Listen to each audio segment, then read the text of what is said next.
Nepotřebuju její krev. Les je plný laní. Ještě je čas vrátit se. Musíš ji zahubit. Ještě teď. Jinak tě zahubí ona. On termine avec une très belle rareté, à savoir l'adaptation du conte La Belle et la Bête par le réalisateur tchèque Juraj Gers, film qui n'a jamais été distribué en France. Vyhni se černému lesu, je začarovaný. Tu pohádku znám. Vyprávěla ti ji maminka, když si ještě byla malá. Loin de la poésie magique de Jean Cocteau ou du show à la Broadway de Disney, ce film lorgne du côté du gothique trouble, avec quelques élans gore, voire érotiques, et des idées magnifiques, comme les tourments de la bête figurés par la schizophrénie du monstre, ou ce château magique dont l'intérieur et l'extérieur ne semblent jamais bien délimités. Tvůj klid je ten tam.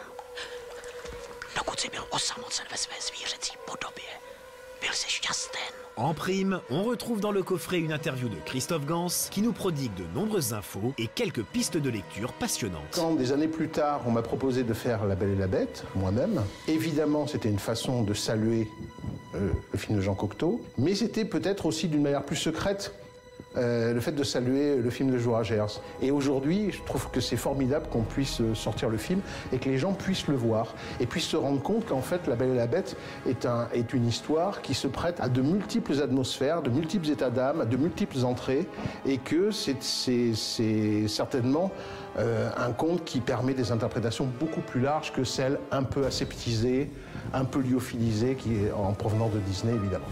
Teď už se můžete otočit. Čeho horšího se bojíte?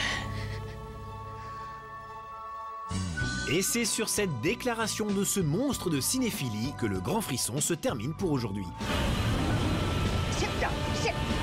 Pour résumer, si vous n'êtes pas encore totalement gavé par les super-héros en tout genre, X-Men Dark Phoenix sort cette semaine en salle. Parce que l'apparition de King Ghidorah est sympa, vous pouvez tenter Godzilla 2, mais ne venez pas vous plaindre ensuite. Très documenté et ultra crédible, Piranha est aussi un film de cinéma, et c'est pour ça qu'on l'aime. L'édition est belle, le film sympathique, de bonnes raisons de se procurer le coffret d'Happy Birthday to Me. Il y a la magnifique Deepika Padukone dans Padmavat, l'achat est donc indispensable. Pour sa passion et ses bonus, vous pouvez donner sa chance à Hostile. La semaine prochaine, nous nous entretiendrons avec l'un des plus passionnants jeunes cinéastes français. Hyper compliqué le travail sur les dialogues. En revanche, c'est juste le bonheur d'aller les voler. Damn right.